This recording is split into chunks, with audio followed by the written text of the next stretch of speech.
Why does the world fear when an Aghori calls upon Kaali? Because it is not a ritual of words alone. It is a total offering, body, mind, and soul. The Aghori does not invoke Kaali from afar. He becomes a vessel for her. And when Shakti flows through the human form, it shatters everything false within and around it. That is why the night is feared.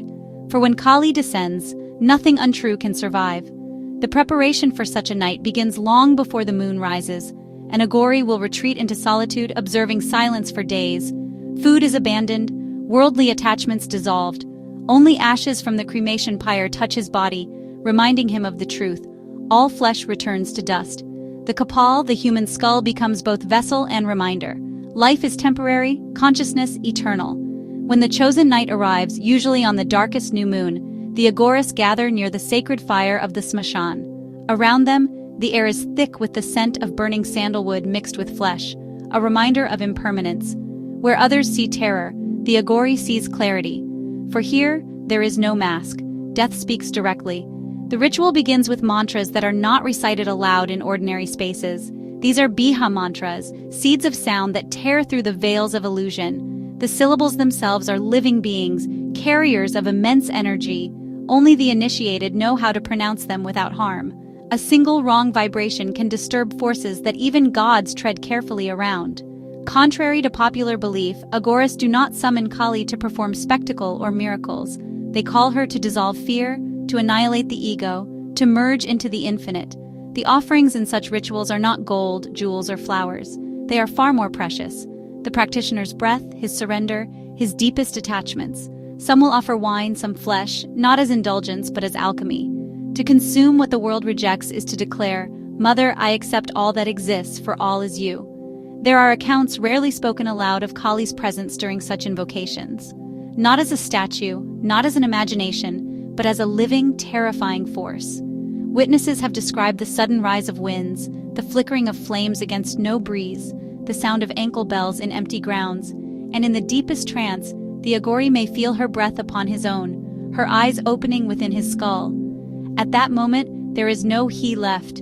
There is only Kaali. Many ask, why Kaali? Why not invoke Vishnu, Shiva, or Lakshmi? The answer lies in the nature of truth. Kaali is time. Kaali is the devourer of pretension. When you stand before her, you cannot hide behind wealth, beauty, or power. She strips you of illusion until only the naked soul remains. For the Aghori, this is the fastest path to moksha, liberation. Where others seek gentle teachers, the Aghori seeks the one who burns away delusion instantly. There is a secret teaching among Aghoris that even many scholars do not know. They say that when Kaali descends in a ritual, she does not appear only as a wrathful destroyer. She comes as the compassionate mother. To the outsider, the screaming chants and skulls look like madness. But within the circle, the practitioner feels an ocean of unconditional love. The destruction is only a falsehood. The embrace is of the eternal child within.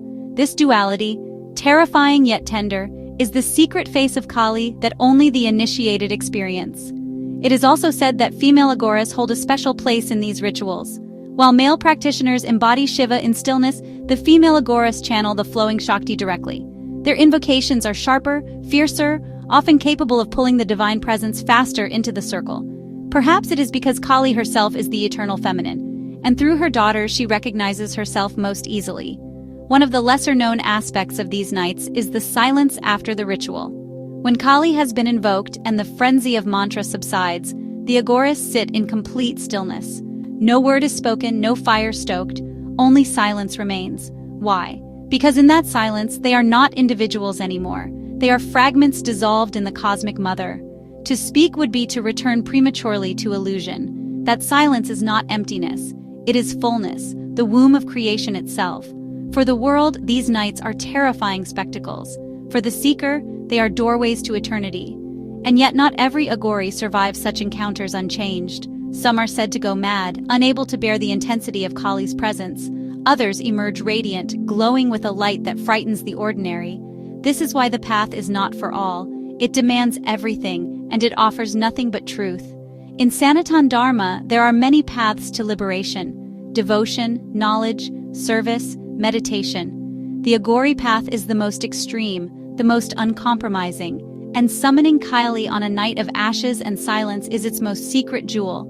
It reminds us that death is not the enemy, fear is. That illusion is not protection, it is the prison. And that beyond all forms, there is the formless mother, waiting to embrace her children without judgment.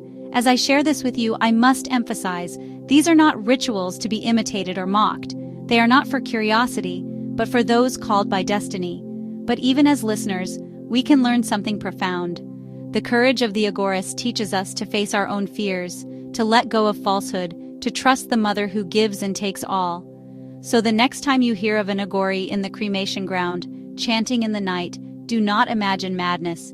Imagine instead a soul daring to stand before the goddess of time and say, "Mother, I am ready. Burn me, dissolve me, remake me, for I seek nothing but you." If this journey into the heart of Kaali and the Aghoris has stirred something in you, then stay with us on the Aghori Code. Subscribe to the channel and ring the bell so you do not miss the deeper truths hidden behind fear and silence. And tell me in the comments, what did this revelation awaken in you? Fear, curiosity, or a strange sense of comfort? Your reflections are the offerings that keep this circle alive.